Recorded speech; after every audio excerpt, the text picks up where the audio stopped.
Fala aí, concurseiro, professor Jean Valnei na área. E aí, galera?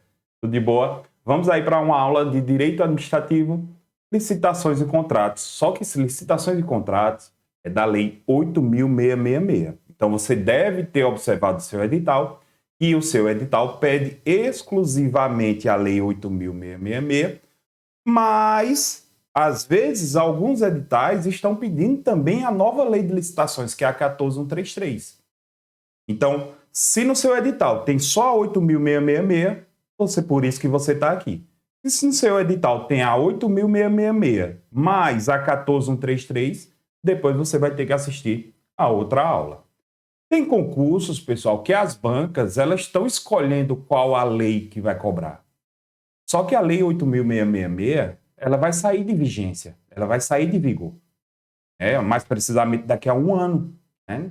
Então, entenda que no futuro essa lei ela não vai mais existir, mas o seu edital ainda vai cobrar essa lei, beleza? Então, fica atento com isso. Né? Eu vou, durante essa aula, se tiver alguns pontos relacionados à lei 14.133, eu vou chamar a atenção de vocês. Por que isso, professor? Por que você vai fazer isso? Porque entenda, galera, se a banca, se ela só cobrou a lei 8.666, ela pode pegar algum dispositivo da 14.133 para tentar induzir você ao erro. Sacou? Então, eu espero que isso tenha fazendo sentido para vocês. Então, fica só ligado nisso. Eu vou evitar ao máximo tratar da lei 14.133, porque o nosso foco aqui é na 8.666. Mas, se tiver alguma coisa que diferente, absurdo, aí eu digo, galera, toma cuidado que na 14.133 não é assim, é assado, tá? Eu vou deixar bem claro isso, beleza? Todo mundo junto? Então, vamos lá, vamos seguir aí e vamos estudar a 8.666, né? Só diz que é a lei do capeta por causa do 666, mas a galera sem noção. Vamos embora, vamos ser amiguinhos dela. Olha lá, então aí eu tenho a 8.000, né? A 8.666, licitações e contratos. Olha, primeiro eu vou ter que começar sempre com o conceito. Licitação é um processo administrativo em que há o quê? Uma sucessão de fases de atos que levam à indicação de quem vai celebrar o contrato com a administração. Então, percebam que a licitação ela é um procedimento administrativo que vai levar a administração pública lá no futuro a assinar o contrato com uma terceira pessoa, que atendeu os requisitos previstos no edital de licitações. Veja que a banca ela pode perguntar assim, quando fala em administração pública, eu tenho que entender quem é essa administração pública, beleza? Então, olha só o que é que diz o artigo 1º aí.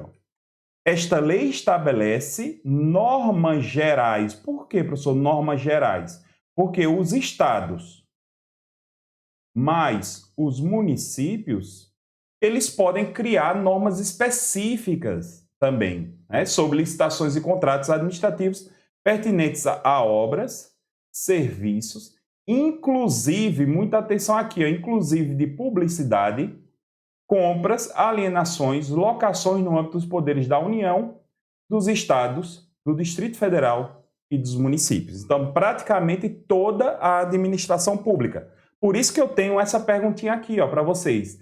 Quem é que deve licitar? Olha só, galerinha.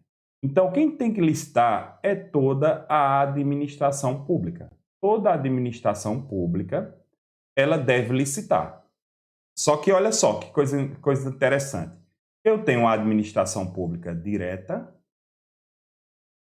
e eu tenho a administração pública indireta. Certo? Eu tenho a administração pública direta e a administração pública indireta. Perceba que na administração pública direta eu tenho a União, os estados, o Distrito Federal e os municípios. Certo? Na indireta eu vou ter as fundações, tem as fundações públicas, eu tenho as autarquias, eu tenho as sociedades de economia mista e eu tenho as empresas públicas. Agora, com relação a essas duas aqui, galerinha, eu tenho uma observação. Elas também são regidas por uma lei que é a 13.303, que é do regime diferenciado de contratação. Então, com relação a elas, eu vou ter que observar duas coisas. Eu tenho que observar a atividade, se a atividade ela é atividade meio ou atividade fim.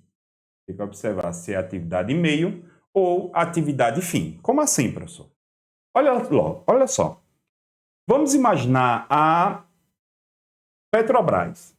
Ela é uma sociedade de economia mista. Qual é a atividade fim dela? Comércio de combustíveis, venda de combustíveis.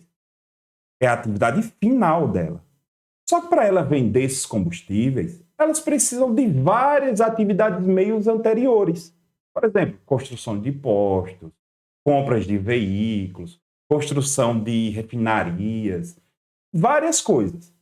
Pensa comigo.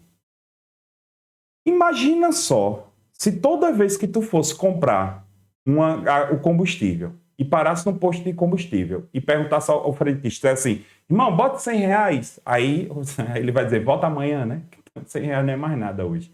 Olha só, bota R$ 100, o frentista vai olhar para você e vai dizer assim, não, meu amigo, não é assim não. Primeiro vamos fazer uma licitação.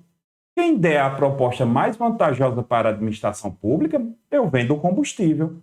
Pensa só, ele faz isso com você quando você vai abastecer? Claro que não. Por quê? Porque na atividade fim, eu não preciso fazer licitação, até para garantir a questão da concorrência. Fez sentido? Até para garantir a concorrência. Agora, olha só, nas atividades meios, ou seja, anteriores, eu preciso fazer licitação. Vai ter que comprar papel, construir posto, contratar papéis, até tudo, caneta nos escritórios. Perceba que tudo isso que seja atividade meio, eu preciso fazer licitação. Já na atividade fim, eu não preciso fazer a licitação. Beleza? Tranquilinho? Olha só. Então aqui, ó, o que é que eu faço? Na atividade meio, não licita. Não licita. Já na atividade fim, eu preciso fazer uma licitação. Já eu preciso fazer uma licitação. Então, ficar atento com isso aqui, beleza? Isso é muito cobrado pelas bancas. Professor, mais alguém tem que fazer licitação? Tem sim. Veja só, existem umas coisas chamadas de fundos especiais. Os fundos especiais, eles também têm que fazer licitação. É o famoso FGTS, Fundo de Garantia por Tempo de Serviço. E também tem que fazer licitação todas as entidades controladas pelo poder público.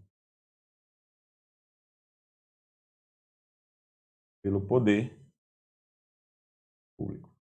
Todas as entidades controladas pelo o poder público. Tranquilinho? De boa? Então tá aí.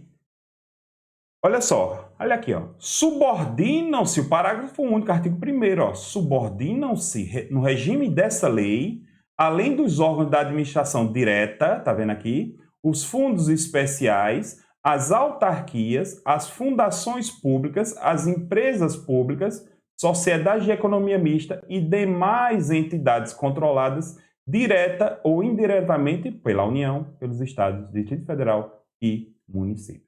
Beleza? Tranquilinho? Então, professor, mas essa obrigatoriedade dessa licitação, será que vai ter alguma exceção? Tem. Daqui a pouco a gente vai ver que tem ali umas exceções chamadas de contratação direta, certo? Mas eu preciso ainda trazer para vocês o porquê que é obrigatório fazer a licitação. Acompanhe comigo. Olha só, obrigatoriedade de licitação. As obras, então toda vez que eu tiver obras, serviços, inclusive de publicidade, compras, alienações, concessões, permissões, locações da administração pública, quando contratadas com terceiros, serão necessariamente precedidas de licitação, ressalvadas as hipóteses previstas nessa lei. Parágrafo único. Para fins dessa lei, considera-se contrato todo e qualquer ajuste entre órgãos, entidades da administração pública e particulares, que haja um acordo de vontades para a formação de um vínculo e a estipulação de obrigações recíprocas, seja qual for a denominação utilizada. Galerinha, veja. Então, toda vez que a administração pública for fazer uma obra, um serviço, até a lei fala, inclusive de publicidade, porque lá na frente eu vou mostrar para vocês o porquê que ela enfatiza tanto essa questão da publicidade. Ela vai comprar, ela vai alienar, ela vai conceder um serviço de transporte público, por exemplo, ela vai ter que fazer uma licitação. É obrigado. E no futuro, ela vai assinar um contrato administrativo que vai ser o nosso próximo tema depois que a gente vê licitações. Tranquilinho? De boa? Olha só, de quem é a competência para legislar sobre licitações? Veja só, a competência, galera, é exclusiva, é privativa, olha só, privativa da União. É privativa da União. Olha aí, compete privativamente. Veja, competência privativa, galera, entenda. Competência privativa da União significa dizer que ela pode delegar para os estados e municípios. Ela pode delegar para os estados e municípios essa competência. Então, a competência dela vai se resumir o quê? A criar normas gerais, que é exatamente o que ela fez com a 8.666 mais a 14.133. Certo? Normas gerais de licitação e contratação em todas as suas modalidades. A gente vai ver aqui que são as formas de conduzir o procedimento para a administração pública direta, autárquica, fundacional da União, dos Estados, Distrito Federal e Município. Aí ele fala que tem que obedecer o artigo 37 e tudo mais. Tranquilinho? Vejam só, aqui, galera, é um ponto que despenca muito nos concursos, que são os princípios. Ficar muito atento aqui com os princípios, está lá no artigo 3º. Olha o que ele diz, ó.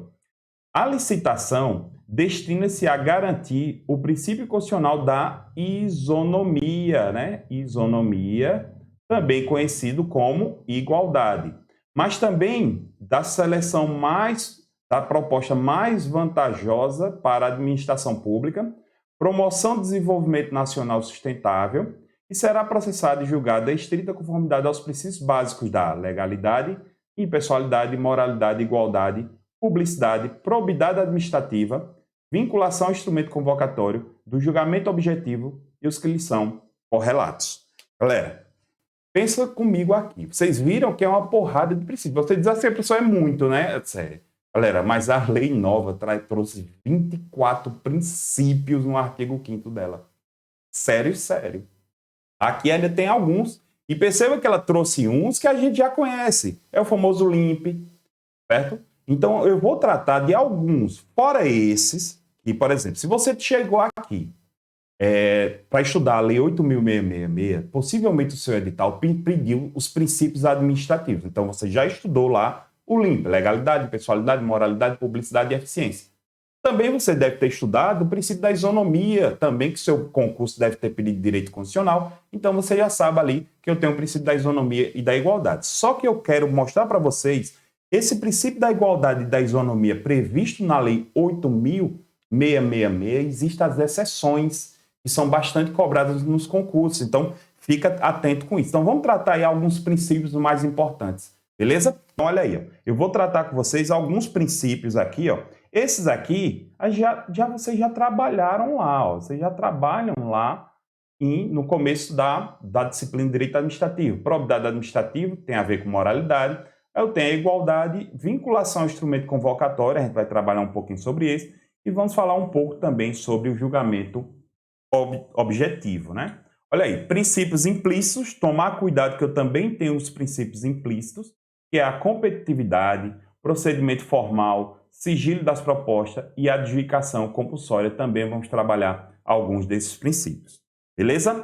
Então, galera, cuidado, mais uma vez eu faço um alerta aqui, a sua banca cobra os princípios. Então, vamos ficar atento, vamos ficar muito ligado nisso aí, e ela cobra os princípios. Então, vamos lá. Olha aí. Primeiro deles, princípio da igualdade, né? Bem tranquilo. Ele fala, ó, o princípio da igualdade ou da isonomia veda discriminação à diferenciação ou o favorecimento entre licitantes, em razão dos fatores irrelevantes para o cumprimento do objeto licitado. Então, veja, o princípio da isonomia, eu tenho que entender que eu tenho dois tipos de isonomia ou de igualdade. Eu tenho a igualdade formal e tenho a igualdade material. A igualdade formal é aquela que é prevista na lei. Por exemplo, é o que diz aqui a Lei de Licitações e Contratos. Mas eu tenho a isonomia material. Professor, mas o que é que seria essa isonomia material? É tratar os desiguais na medida de suas desigualdades. Então é por isso que a própria Lei de Licitações trouxe algumas exceções relacionadas a esse princípio da igualdade. Por exemplo, só vou trazer um aqui só para que vocês entendam que normalmente as exceções é voltada nesse âmbito aí. Se por acaso tiver uma concorrência de uma licitação, uma empresa brasileira ou uma empresa que produz produto, mesmo que ela seja estrangeira, mas ela produz aqui no Brasil, e uma empresa estrangeira que só produz lá fora, a empresa brasileira vai ter preferência na licitação. Exatamente por quê, professor? Para garantir o desenvolvimento nacional sustentável. Professor, o desenvolvimento nacional sustentável é um princípio, né? É, galerinha.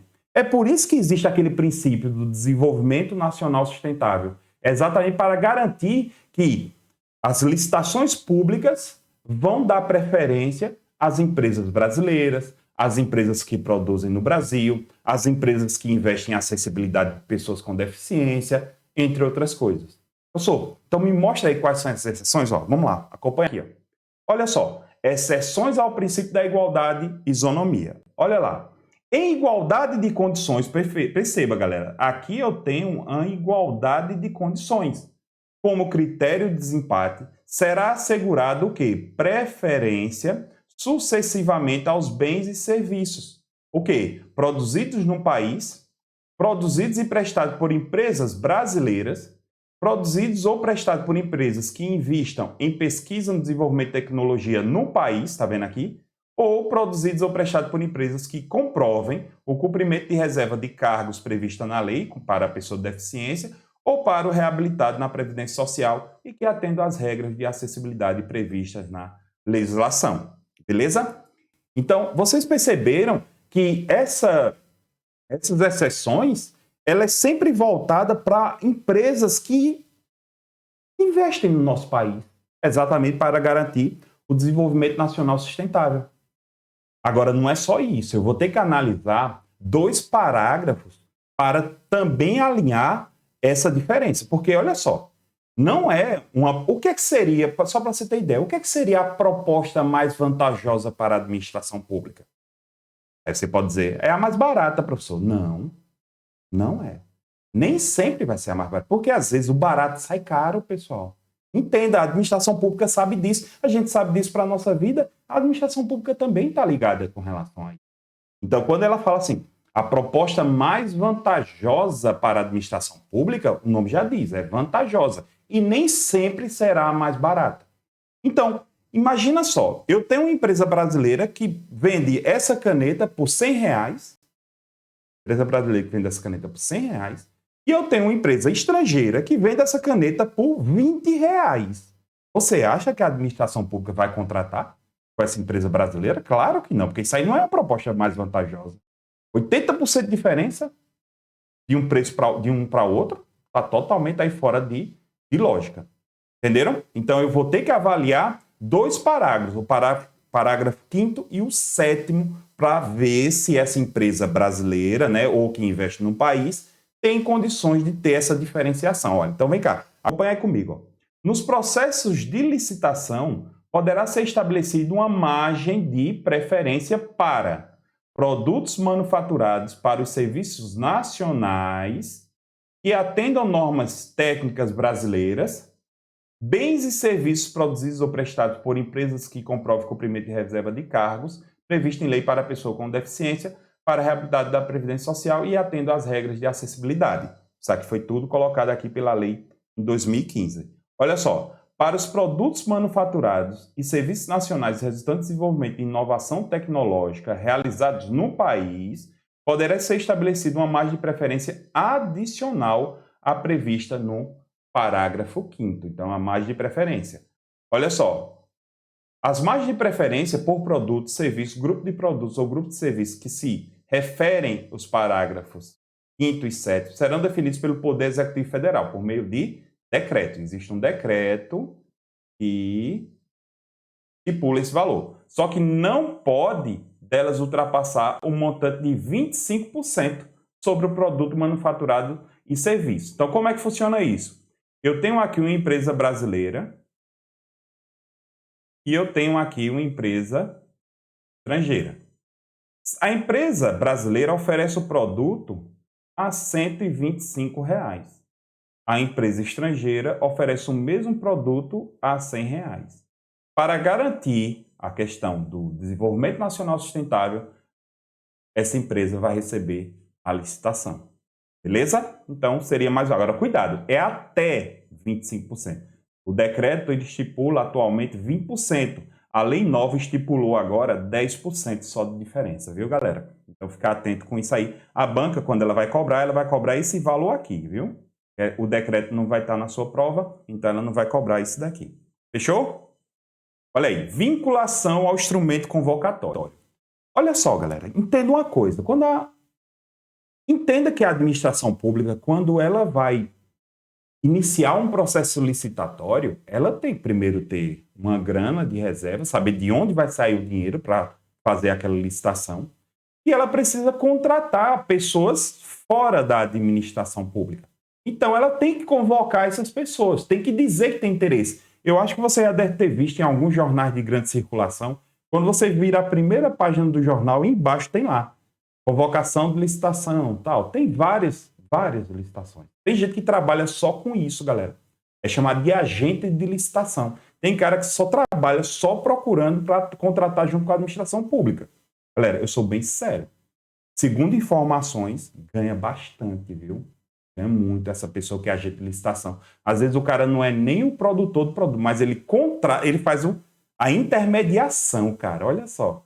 Então ele ganha uma grana em cima disso, porque ele pega junto a administração pública e junta o terceiro, e ali no meio junta e ganha uma grana com relação a isso. Então, de repente aí, vocês vão estudar isso aí, principalmente você vai fazer concurso para Cefaz, fica atento com isso aí, porque às vezes ali onde tem as maracutaias são nessas partes de licitações. Por isso que as bancas de concurso, quando você vai fazer concurso, principalmente para Cefaz, Secretaria de Fazenda, as bancas cobram muito isso. Então, olha só. Então, a administração pública vai ter que convocar aqueles particulares. E ela vai convocar como? Por meio de um edital ou por meio de uma carta, chamada de carta convite. O edital, galera, ele é de ampla divulgação. A carta convite já não, ela já convida especificamente aquelas pessoas. Agora tem um detalhe. Eu fico vinculado, quando eu lanço o edital, tanto eu quanto o particular que quer fazer a licitação junto comigo, eu, a administração pública, ele fica vinculado também. A gente não pode mudar as regras do jogo. Sacaram? Então essa é a ideia, a gente não pode mudar as regras do jogo. Então vamos lá, vamos ver aqui o que é que chama vinculação ao instrumento convocatório. Qual é o instrumento convocatório, professor? É o edital ou a carta convite.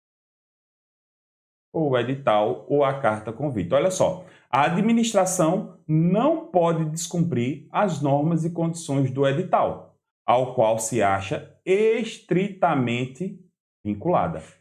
Qualquer cidadão, cuidado, viu, pessoal? A banca pode colocar qualquer pessoa, e fica errado, viu?